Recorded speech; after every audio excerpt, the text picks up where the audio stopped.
مفسرین کا خیال یہ ہے کہ دنیا کی سب سے قدیم قوم، سب سے پرانی قوم اپنے آپ کو جو سمجھتی ہے وہ ہندو قوم ہے۔ ہندوستان کو یہ بڑا فخر حاصل ہے آج تک کہ دنیا کے سب سے قدیم مذہب اور سب سے قدیم قوم اگر دنیا کے اندر موجود ہے تو کون ہے؟ ہندو قوم۔ اللہ اکبر۔ ان کے ہاں بھی روزے کا آگے مجھے گرچہ نہیں لیکن کم سے کم ان کے یہاں سال میں 24 اور 26 روزے ہیں۔ کتنے؟ برہمن جو عبادت کرنا چاہتا ہے، پنڈت بننا چاہتا ہے تو پنڈت بننے اور یہاں سفیدی لگانے اور کان میں دھاگا باندھنے کے پہلے اس کے لیے ضروری ہے کہ ہر مہینے کی ہندی مہینے کی 12 اور 13 تاریخ کو برابر وہ روزہ رکھے۔ تو کتنی روزے ہو گئے بھائی؟ 24۔ نمبر 2، جو ہندی کا مہینہ کارتک ہوتا ہے ہر پیر کا روزہ رکھے۔ اللہ اکبر۔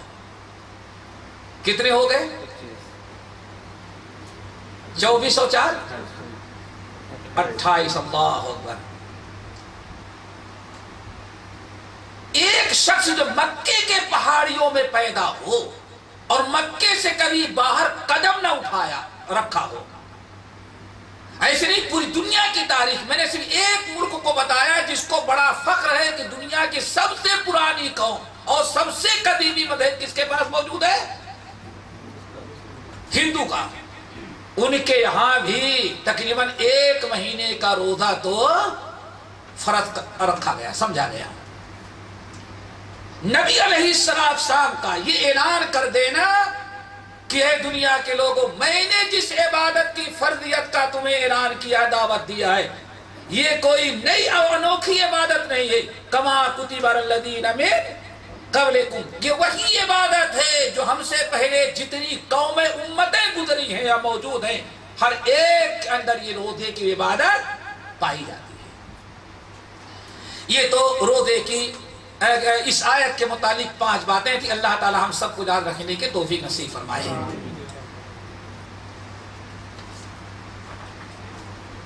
چونکہ یہ روزہ ہم سے پہلی تمام امتوں پر کیوں رکھا گیا، یا یوں دوسرے لفظوں میں سمجھیں، روزے کی تاریخ اتنی پرانی کیوں ہے کہ جب سے زمین اور آسمان قائم ہو، آدم کی اولاد آباد کی جائے، اسی وقت سے اللہ تعالیٰ روزہ فرض قرار دے۔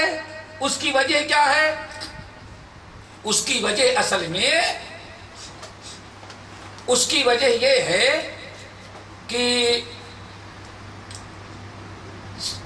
اللہ تعالیٰ کے احکام، اللہ تعالیٰ کے احکام، شریعت کی پابندی، اللہ تعالیٰ کی عبادت و اطاعت، رسول کی فرما برداری، گناہوں سے بچنا، برائیوں سے بچنا، حرام چیزوں کو ترک کرنا اور اپنے آپ کو ان تمام چیزوں سے بچانا، ان تمام چیزوں پر آمادہ کرنے والی جو چیز ہوتی ہے انسان کے دل میں تقوی اللہ ہوتا ہے۔ وہ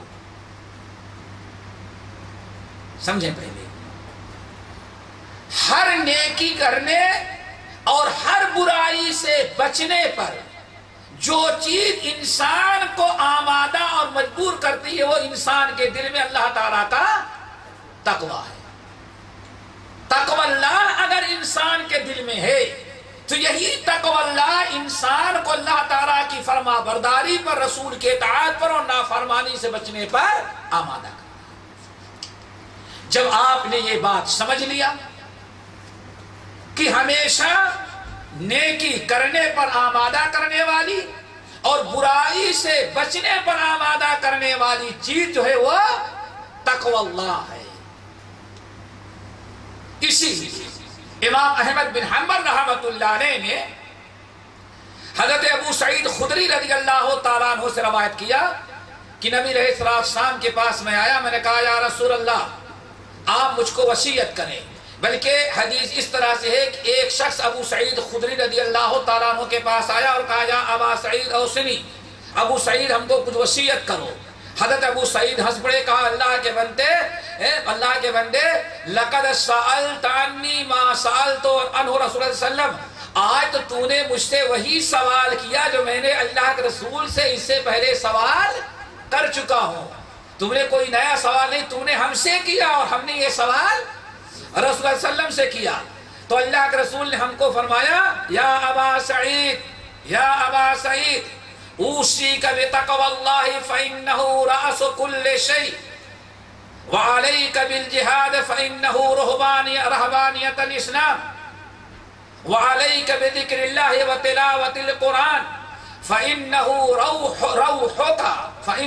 روحک بالسماء وذکرک فی الارض او کما قال علیہ الصلوۃ والسلام. حضرت ابو سعید خدری رضی اللہ تعالیٰ عنہ کہتے ہیں کہ میں نے اللہ رسول سے کہا کہ یا رسول اللہ مجھے وصیت کریں، تو آپ نے بڑی پیاری وصیت کی. اللہ تعالیٰ سننے کے ساتھ ہمیں یاد رکھنے عمل کی توفیق نصیب فرمائے. آپ نے ارشاد فرمایا یا ابا سعید اوصیک بتقوی اللہ فإنہ رأس کل شیء، میں تمہیں تقوی اللہ کی وصیت کرتا ہوں کیونکہ تمام چیزوں کا سر تقوی اللہ ہے. سر جانتے ہیں، سر ہی سے ہر مخلوق وجود میں ہے، پہچانی جاتی ہے. اور اگر سر، ابھی تو نہ دیکھیں ایک آدمی کی کتنی قیمت ہے، لیکن سر کاٹ دیا گیا، روح قبض ہو گئی، انسان کی ساری قیمت ختم. بیوی بچے بھی اپنے گھر میں رکھنے کے لیے تیار نہیں، اتنا بیکار ہو جاتا، بے قیمت ہو جاتا ہے. بڑی محبت ہوگی اولاد کو ماں باپ سے، لیکن گردن کٹ جانے کے بعد چونکہ روح نکل گئی، اس لیے اب اس کی اتنی بے قیمتی ناقدری ہو گئی کہ اب کوئی اس کو اپنے گھر میں بھی رکھنے کے لیے تیار نہیں ہے. بس اس کا ٹھکانہ قبرستان ہے. اللہ اکبر. آپ نے ارشاد میں اے ابو سعید خدری، جو دین میں لے کر کے آیا ہوں، جو کتاب میں تمہارے سامنے جو کتاب لے کے آیا ہوں، جو دین اور شریعت تمہیں پیش کر رہا ہوں، اس پر، اس دین میں اور اس شریعت میں تقوی کو وہی حیثیت حاصل ہے جو ایک مخلوق کے اندر سر کو حاصل ہے. سر اگر غائب ہو جائے تو سارا جسم بیکار.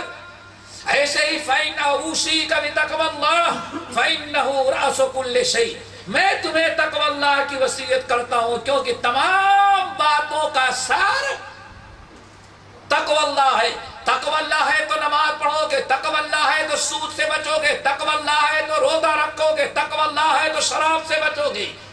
آپ ذرا دیکھیں، ہر دین اسلام اور شریعت کی تمام باتوں کی پابندی اور ہر برائی سے بچنے کا نام اللہ تعالیٰ، اللہ رسول نے فرمایا تقوی اللہ ہے.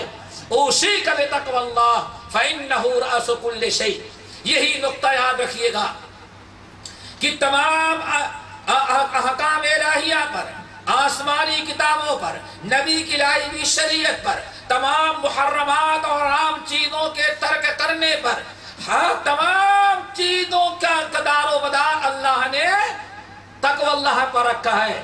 اوصیک بتقوی اللہ فإنہ رأس کل شیء، میں تمہیں وصیت کرتا ہوں تقوی اللہ کی کیونکہ تقوی اللہ ہی تمام چیزوں کا سر ہے.